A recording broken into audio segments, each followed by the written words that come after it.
2020년 10월 13일 진영교회 청년대학부 오늘의 말씀 요한복음 1장 29절에서 42절 말씀. 이튿날 요한이 예수께서 자기에게 나아오심을 보고 이르되 보라 세상 죄를 지고 가는 하나님의 어린 양이로다. 내가 전에 말하기를 내 뒤에 오는 사람이 있는데 나보다 앞선 것은 그가 나보다 먼저 계심이라 한 것이 이 사람을 가리킴이라.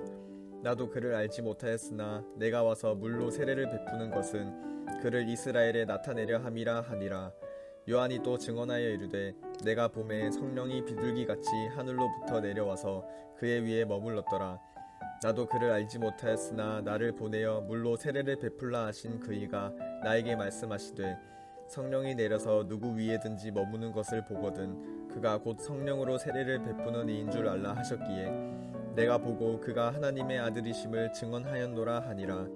또 이튿날 요한이 자기 제자 중 두 사람과 함께 섰다가 예수께서 거니심을 보고 말하되 보라 하나님의 어린 양이로다. 두 제자가 그의 말을 듣고 예수를 따르거늘 예수께서 돌이켜 그 따르는 것을 보시고 물어 이르시되 무엇을 구하느냐. 이르되 랍비여 어디 계시오니이까 하니 랍비는 번역하면 선생이라. 예수께서 이르시되 와서 보라. 그러므로 그들이 가서 계신 데를 보고 그날 함께 거하니 때가 10시쯤 되었더라. 요한의 말을 듣고 예수를 따르는 두 사람 중에 하나는 시몬 베드로의 형제 안드레라. 그가 먼저 자기의 형제 시몬을 찾아 말하되 우리가 메시아를 만났다 하고 메시아는 번역하면 그리스도라. 데리고 예수께로 오니 예수께서 보시고 이르시되 내가 요한의 아들 시몬이니 장차 게바라 하리라 하시니라. 게바는 번역하면 베드로라. 아멘. 오늘 말씀 읽어준 용현 형제 수고 많았고 감사해요. 오늘 요한복음 1장 29절에서 42절까지 말씀을 통해 예수님의 참 증인의 조건은 무엇인지 살펴보겠습니다. 세례 요한의 제자 훈련에서 배울 것이 있습니다. 그것은 제자 훈련의 목표가 증인 만들기라는 것을 보여줍니다. 자기 자신의 증인이 아니라 예수님의 증인 만드는 것을 목표로 삼아야 합니다.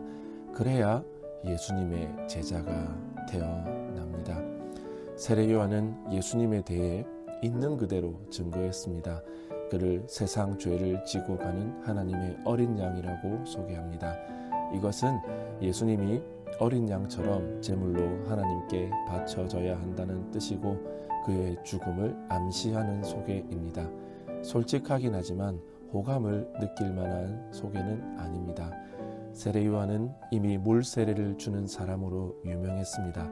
그런데 그는 제자들 앞에서 자신의 물 세례의 중요성을 격하합니다. 예수님의 성령 세례가 궁극적인 목적일 뿐 자신이 준 세례에 머물러서는 안 된다고 말합니다. 정말 주목해야 할 분은 자신이 아니라 예수님이라는 것입니다. 그를 증거하는 것도 그를 칭찬하는 것도 할 수 있습니다. 하지만 자신의 충실한 제자들을 예수님께 보내어 그의 제자가 되게 하는 것은 무척 어려운 일입니다. 결코 자기 제자로 머물지 않고 예수님의 제자가 되게 해야 자신의 사역이 완성된다고 생각한 것입니다. 이것이 제자 훈련입니다. 말씀을 마무리합니다.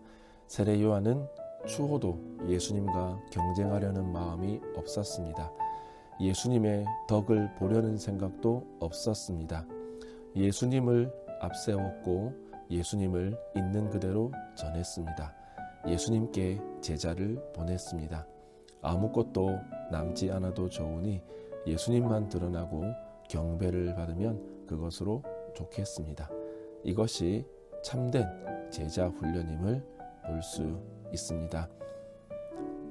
이 예수님의 참 증인의 조건이 무엇인지 다시 한번 생각해 보면서 예수님을 있는 그대로 증거하고 예수님의 제자가 되는 여러분들 되기를 주님의 이름으로 축복합니다.